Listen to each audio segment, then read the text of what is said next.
Hello ladies and gentlemen, welcome back to Aussie Starcraft. We're bringing you games from the Kaspersky Arena in October.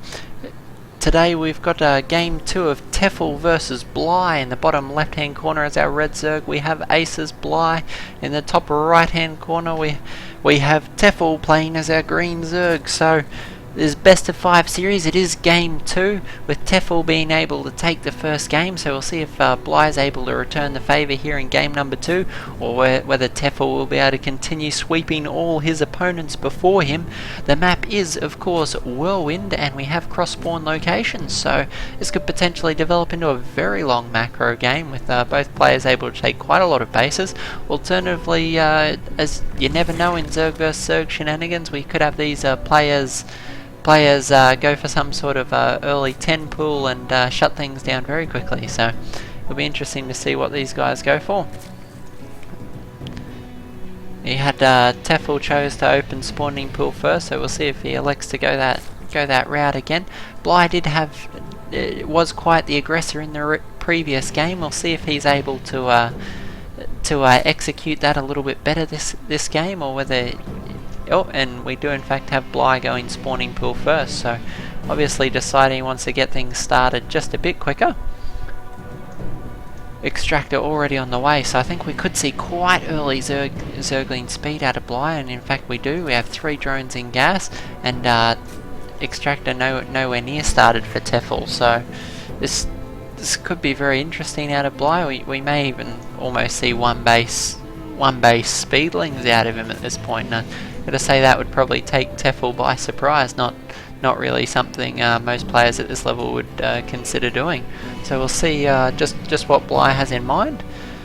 We can see him saving up here, so very likely we'll see him throw the hatchery down on the low ground.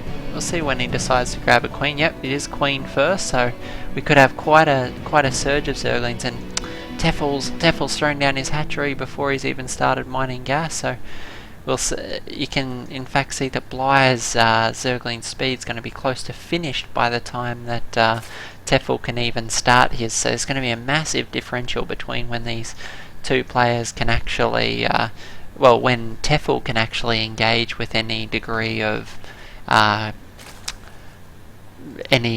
chance of success. So Baneling Nest also going down again.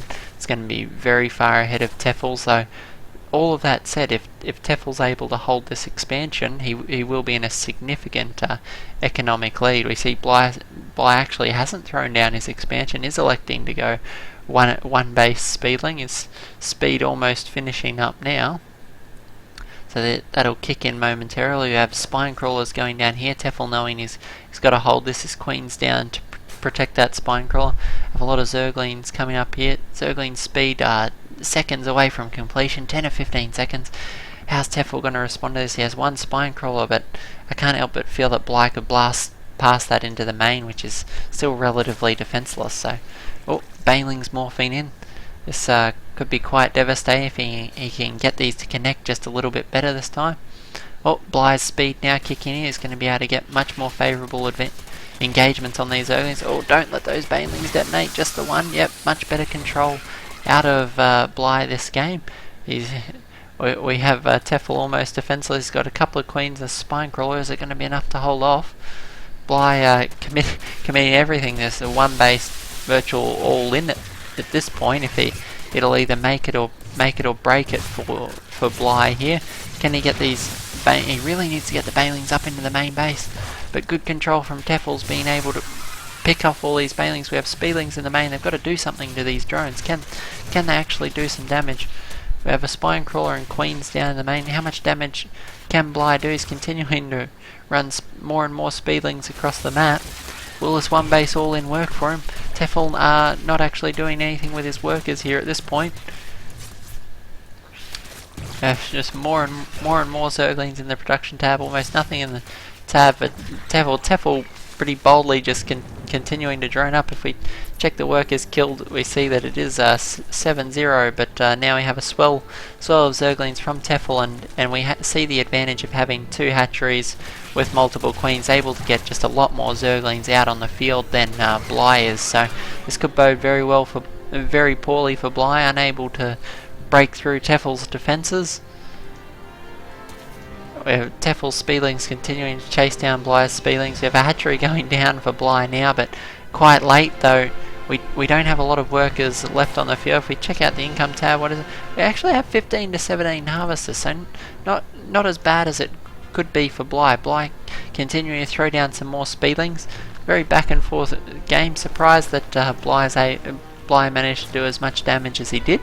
So almost put himself in an unwinnable position, but finally throwing down that hatchery. The thing to note though, Tefel is able to inject 2 of these hatcheries at a time. It's giving him quite a substantial lava advantage, so Bly to stay in this game really has to try and trade favourably in these Zergling engagements. Yep, that Baneling's the start of what he needs to keep himself in this game. If he can get those Zerglings to engage the Baneling and take out a substantial number of them, he could certainly be on the road to recovery in this series. He's down 1-0. Can he bring it back here? We will see. 2 spine crawlers. Tefel choosing to play increasingly more defensively. What will Bly do? Will Bly start droning up for the second base? We do have Banelings continuing to roll in here. If he can sneak some of these into the middle. Oh, that's a massive morph in of Banelings here. There's no way that Bly can stop these with the Zerglings he has in the field. Even microing. No, he continues to blow up spine crawlers with his Banelings. Stop it, Bly. You're hurting our eyes. But if he could just get these Banelings into the mineral line, it would do massive damage to the drone. You can see him chasing the drones around with these Banelings. Can he get the connection he wants? It's just not quite yet. No.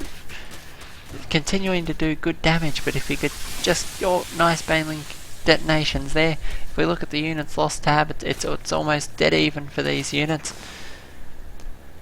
Tefel able to drive Bly back out the door. It's this Zergling Baneling phase of the game is stretching on and on. Both players are unable to get past one gas geyser, though Tefel's not mining any gas at all, so that could actually bode quite poorly for him, unable to sort of morph in more than 2 more sets of Banelings. We'll see how that goes to Tefel. Tefel choosing to throw down another spine crawler.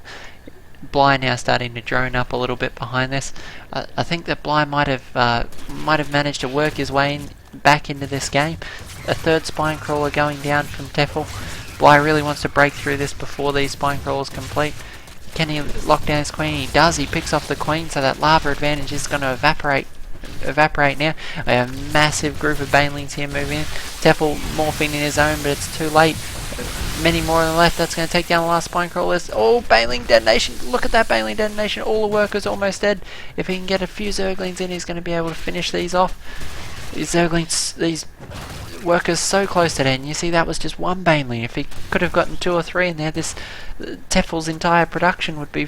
entire mining, sorry, would be virtually dead. So... oh, looks like they had to pause and recover the game from a replay. You can see that there at the bottom, but that's alright. Obviously something went wrong with the original game there, but that's alright.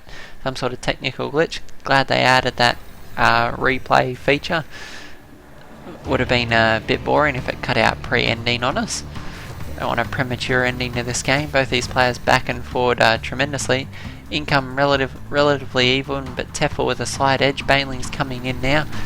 Bly choosing to morph a few Zerglings. Probably a little bit close for comfort. Tefel's going to be able to chase these back, but really 2 Banelings for 2 Banelings. Who wants to trade that?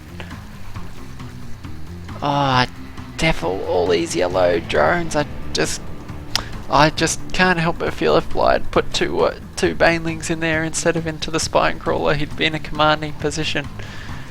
He keeps being so close to executing this heavy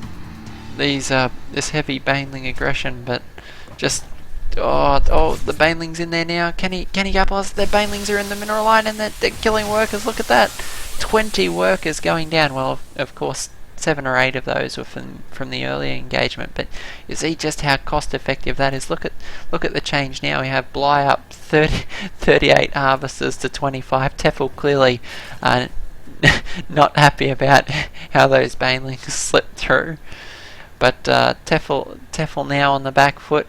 morphing a massive counter-attack of banelings of his own. It's almost relentless baneling Zergling aggression. Bly knows that he needs to morph his own Spinecrawler to try and hold this off. We have two of these banelings all picking off even numbers equal. Bly moving his queen down the ramp, knowing he's got to stop these banelings from getting into the base. Unable to get the pack of banelings that he really wanted. Oh, that was a nice detonation. Can he pick off these? In fact, he will. The Spinecrawler goes down, but he manages to stop all the banelings. His own Zergling's going to pick off another queen, and Tefel forced to tap out there. Unable to keep the lava production up with Bly, and Bly manages to equalise the series 1-1. So great comeback for Bly. I'm really enjoying the series. I know it's very Zergling, Baneling centric, these matchups. Zerg vs Zerg, very volatile in the early game. We'll see if these guys manage to make it into the mid to late game in any of their series, but enjoying the level of micro intensive battles that there are. I know myself when I play Zerg vs Zerg, very micro intensive. You can win or lose it quite easily in the early stages of the game. So I hope you're enjoying watching. I hope this gives you a few ideas of your own for ZvZ matchups, and I hope you guys are enjoying the cast. So series 1 all going into game 3 of this best of 5 series. Don't miss the end of the series. It will be all going up on the channel in the next 24 hours, so tune in for the full best of 5 series. Go ahead and subscribe if you haven't already, and let your friends know that we're casting here at Aussie Starcraft. Thanks guys, we'll catch you in the next cast.